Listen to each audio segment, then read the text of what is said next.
جم غفیر آ گیا ہے۔ اور خدا شمسی نے انٹر ہونے سے پہلے اپنے شاگرد سے کہا کہ یہ ساتھ کے گاؤں میں جاؤ، وہاں پہ تمہیں ایک گدی بندھی ہوئی ملے گی، تو اس کو کھول کے لے آؤ، اور اگر کوئی پوچھو تو کہنا کہ خدا کو اس کی ضرورت ہے، اور وہ اسے جانے دے گا۔ پھر وہ گدی کو لے کے آتے ہیں، اور لکھا ہے کہ اس کے اوپر وہ اپنے کپڑے ڈالتے ہیں، دوسرے لوگ سارے گدھے پہ کپڑے ڈالتے ہیں، اس کے اوپر خدا کو بٹھاتے ہیں، پھر آگے آگے زمین کے اوپر اپنی چادریں رنگ برنگے کپڑے بچھاتے جاتے ہیں، اور پھر ارد گرد سے لوگوں نے ڈالیاں، کھجور کی ڈالیاں، پام کی ڈالیاں توڑ لیں، کاٹ لیں، اور پھر ان کو لہرا رہے ہیں اور ان کو ویلکم کر رہے ہیں اور نعرے مار رہے ہیں، اور ایک عجیب سی ہلچل پورے شہر میں مچ جاتی ہے۔ ان کو جوش و خروش سے ویلکم کیا جا رہا ہے، اور جو فریسی ہیں وہ پریشان ہو رہے ہیں، اور خدا ان سے بلکہ کہتے ہیں ان کو چپ کراؤ، یہ کیا کہتے ہیں؟ تو انہوں نے کہا اگر یہ چپ رہیں گے تو پتھر چلا اٹھیں گے خدا ان کی قدرت کے لیے۔ اور یہاں پہ ہم دیکھتے ہیں کہ لوگ جب ان کو ویلکم کرتے ہوئے لے کے یروشلم میں انٹر ہو رہے ہیں، تو اسی جگہ پر جیسے میں نے پہلے آپ کو بتایا کہ یہ جو واقعہ ہے اس میں تاریخ جڑی ہوئی ہے، اس میں نبوتیں پرانے عہد نامے کی ہزاروں سال سینکڑوں سال پرانی جڑی ہوئی ہیں، اور یہاں پر جب وہ اس گدی پر بیٹھ کے انٹر ہوتے ہیں تو 550 سال پہلے جو زکریا کی کتاب میں نبوت ہو بہو پکچر اس واقعہ کی کھینچی گئی، وہ یہاں پر ہمیں ڈیمونسٹریٹ کرتی ہوئی نظر آتی ہے۔ اور یہاں پہ لکھا ہے زکریا 9 باب اس کی 9ویں آیت میں، اے بنت صہیون تو نہایت شادمان ہو، اے دختر یروشلم خوب پکار للکار، کیونکہ دیکھ تیرا بادشاہ تیرے پاس آتا ہے، وہ صادق ہے اور نجات اس کے ہاتھ میں ہے، وہ حلیم ہے اور گدھے پر سوار ہے۔ اور عزیزو، بادشاہ جب گدھے پر سوار ہوتا تھا تو یہ علامت ہوتی تھی صلح کی۔ جب گھوڑے پہ ہیں تو جنگ ہے،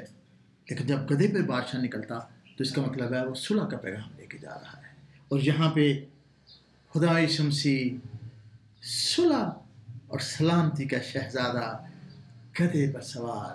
یروشلم میں انٹر ہوتا ہے۔ عزیزو،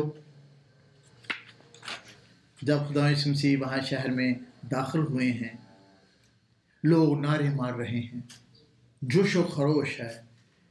لیکن خداوند کسی اور خیال میں ہے۔ وہ اس شہر کے بارے میں غور کر رہے ہیں، وہ اس شہر کے باسیوں کے بارے میں غور کر رہے ہیں، وہ آنے والے دنوں، آنے والے سالوں کو دیکھ رہے ہیں کہ اس شہر کے ساتھ کیا ہونے جا رہا ہے۔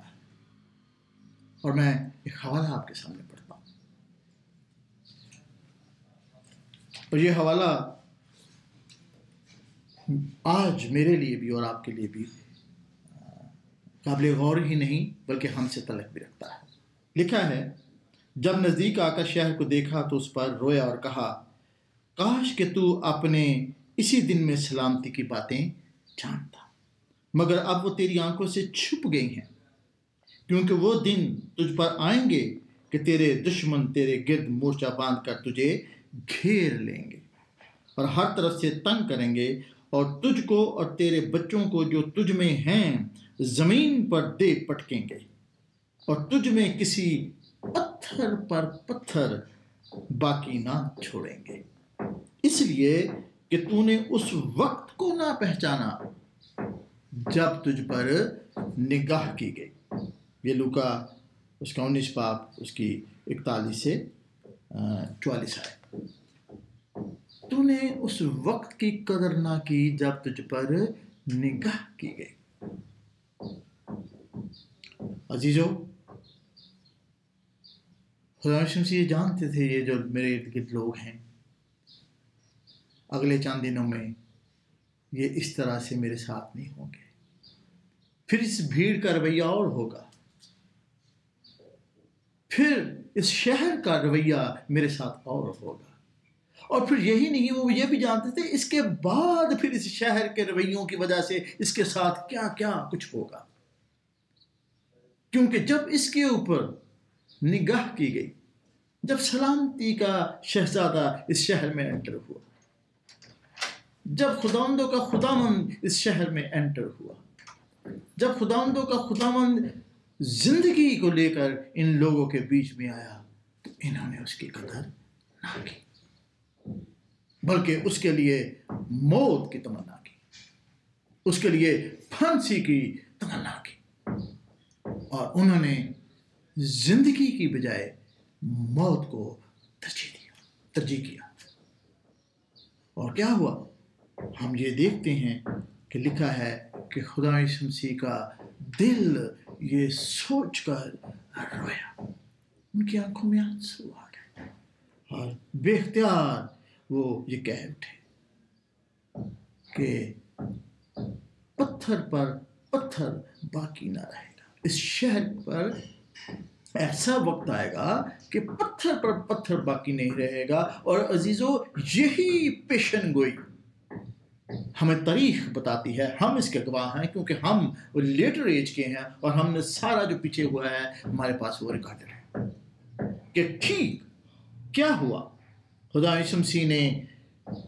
جو نبوت کی وہ 70 AD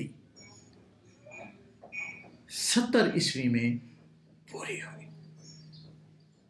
کیونکہ انہوں نے جب ان پر نگاہ کی گئی اس نگاہ کی قدر نہ کی، تو عزیزو یروشلم شہر کی اینٹ سے اینٹ بجا دی گئی،